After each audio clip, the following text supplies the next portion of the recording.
Welcome back, friends. We had company over, and here's how I made a simple brunch on the griddle for 4 adults and 3 boys who love Mickey Mouse. I have 3 main tips for this meal. The first one to be prep ahead. I mean, you gotta prep ahead for all griddle meals, but especially something big like this. That's why I made myself this little Google Doc here with the menu and the prep items on it. It was really helpful, and I'll link it below. Hopefully it's helpful for you if you need to use it as well. So 2 hours before, or the night before for this part, whichever one you want to do, you go ahead and grab plates, utensils, cut your fruit. If you got fresh fruit and you're cutting yourself, I was lazy. I got the pre-cut fruit. The pumpkin roll, if you got a cold pastry, that's another thing you can do the night before or 2 hours before. It's just nice to have this on a plate all the way done, so you can just pull it out of the fridge when all the hot food is hot. Fun fact, the first recorded sale of the pumpkin roll was from 1947 to 1961 by Gifford's Ice Cream and Candies, and the roll had an orange pineapple ice cream center. Ice cream, well, now we're talking, sign me up for that. These ones just have cream, it's a regular pumpkin roll. My second tip is to turn your oven on to 180 degrees or below 200 if yours gets that low. Then use it as a hot box for as food finishes to keep it warm because you're making so much. Also, you can put some plates in there like I did with this white plate to keep that warm before you put food on it later. I scrambled up 12 eggs for this with the help of my son, and I forgot to record us cracking the eggs, but it was me and a 4-year-old, so trust me, it was a hot mess. We added 1 cup of milk, and then he helped me with the hand mixer, which was obviously his favorite part. He loves getting that out. We then put 4 tablespoons of butter into a Teflon pot on the stove for the eggs. We're not going to be doing these on the griddle. I know this is weird, just stick with me. There's a method to the madness. I think it's better this way. I'll explain more at the end. Next, we made our pancake batter using a secret family recipe called Hungry Jack. We're doing about 3 cups here. These are not exact measurements. And honestly, after the first 2, I was told by my little dictator of a sous chef that I was doing it wrong, and he showed me the proper way to pour the 3rd one in there. We added 2 cups of milk, half a tablespoon of vanilla extract, and half a tablespoon of sour cream, or however much sour cream I got on this fork, which I also used to mix the pancake batter. I call it my white trash whisk, just trying to lower the amount of dishes at the end, you know? So since we're still an hour and a half out, it's okay that this pancake batter is done early. You can throw it back in the fridge if you would like. And then when you pull it out of the fridge, you can see that the bubbles are there and it kind of set up a little more. So that's good to give it a stir. And then I'm gonna pour it into my dispenser. It's thicker now because it had time to set up and it's been in the fridge, but that's fine. I like it that way. And you can see that the 3 cups is almost the exact amount to fill this pancake dispenser all the way to the top. Okay, now about 1 hour before, we're gonna pull out our bacon, sausage, frozen potatoes, put them on the counter, and then go turn on the griddle and start preheating it. Now, even though the griddle isn't hot yet, I went ahead and put down some oil in my frozen potatoes. I really like these frozen red skin potatoes. They're pre-seasoned, they brown up really nice. I did a whole bag of them. If you have more than 4 adults, you might wanna do 2 bags. The boys didn't really eat them, but we still ate all the potatoes, so it's enough for about 4 or 5 adults, but if you got more, I'd get 2 bags. I also put the bacon down while the griddle is heating up. That helps it prevent from curling because it just renders out the fat. I have my griddle on medium, and the goal is eventually here to be around 375 to 400 degrees. Now that the griddle is on and the bacon and the potatoes are down, I'll bring you to my 3rd big tip, and that's to go inside and start these eggs in that pot.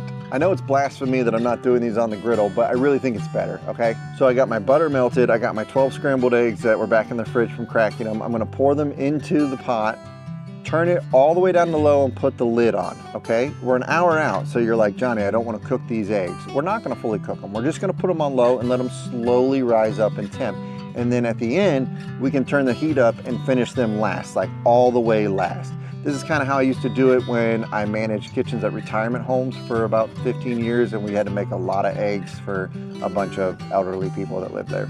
Meanwhile, back out of the griddle, we'll keep flipping the bacon regularly. This also helps prevent from curling. Then once they start getting kind of done, we'll scrape down a spot to put down our sausage links because they don't take as long as the bacon and the potatoes. I really should have put some ham down, could have had a whole hog breakfast going, but this was enough for just the 5 of us. Some of the bacon is finishing, so we'll move it to the front, give our sausages a little roll, keep on rolling them sausages. And I wanted some bacon grease on the potatoes, so I put 2 pieces of bacon above the potatoes. I still haven't touched them, by the way, since I initially laid them out. And then the grease will kind of go down into the potatoes, and we'll just keep rolling these sausages and flipping the bacon. We're almost done here. It's looking and sounding pretty good. Let's look at these Redskins. I haven't touched them for about 10 to 12 minutes now, and that's nice. That's what we're looking for. That's why you don't touch them. So you get that nice color, then you can flip them over to the other side. You could flip them all individually if you're that OCD about it, or you can grab a spatula and try to get a big portion of them and just flip them all over to try to get each side touching the griddle and get some beautiful color on it. The bacon is all done, so we'll scrape it down and check the temp again, make sure we're still around 375 for the pancakes. Adjust your griddle knobs right now if you are too high or too low. So you can kind of get away with being too hot or a little too cold on the meat and potatoes here, but once we get to the pancakes, like I really want to be dialed in around 375 to get them right. Keep on rolling them sausages rawhide. I got my sheet pan with some paper towels on it to suck up the grease. We'll load it up with the meat and potatoes, then walk everything back inside, grab some aluminum foil to wrap it, then put it in the oven, which is waiting for us at a nice 180 degrees to act as the hot box, like I said. And it'll keep everything warm. Sorry, hopefully I don't flash you some plumber's crack here. Check on our eggs. We still got about 30 minutes to go, and you can see that they haven't really set up because I've had it as low as it possibly can go.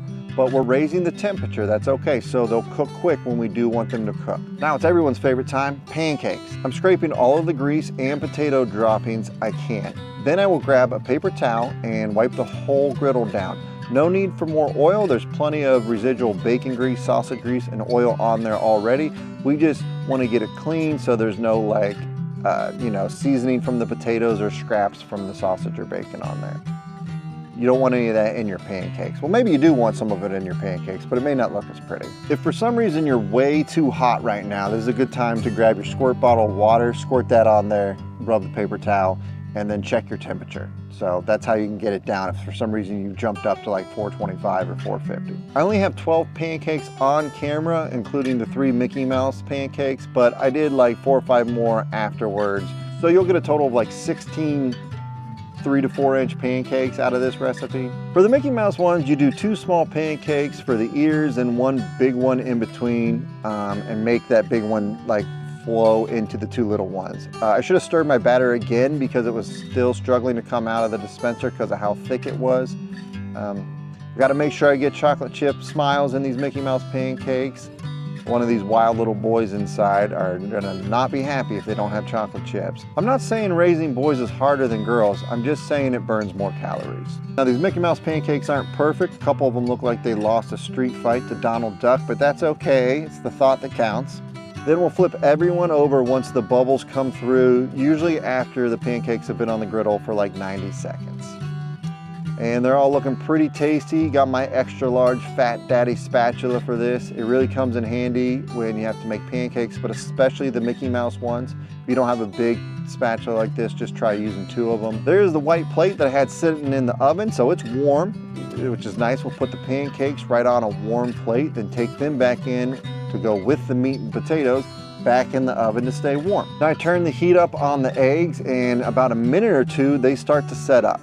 I've added some salt and pepper, then I also added 2 pieces of American cheese. This helps to melt down and keep them creamy. I'm not really making cheesy scrambled eggs, but you can do that if you want to add a bunch of cheese or whatever shredded cheese you want. The American cheese just kind of keeps them creamy and from drying out, just 2 slices per 12 eggs. So it's just something, again, when I made a bunch of eggs at the retirement community, it's like a little trick that we did so they didn't turn into like sponges, you know, like when you had cafeteria eggs growing up, like at school, and they were just like, look like a sponge with all the holes in them, and yeah. So the cheese and a decent amount of butter will help prevent that. Once your eggs are done, you can pull the meat and potatoes and pancakes out of the oven, put your eggs on the counter, and you've done them absolutely last. So they're still hot. They have a lid on it to hopefully stay hot, and they're the complete last thing. Everyone was so excited to eat, I kind of forgot to get a video of the final product on our little island here, so I just have a couple pictures of it, and then I have video of the aftermath after everyone ate all the food. So yeah, it turned out great. It was really, really great to see our friends and have a meal, and the kids like their pancakes. I didn't take any photos. I don't genuinely put pictures and videos of other people's kids on the internet, so that's why I didn't do that. But yeah, if you're gonna make a big breakfast and you wanna know some more help of like other common mistakes that can happen, watch the video on your screen now. And if you want that downloadable Google Doc, it's down below in the description and the comment.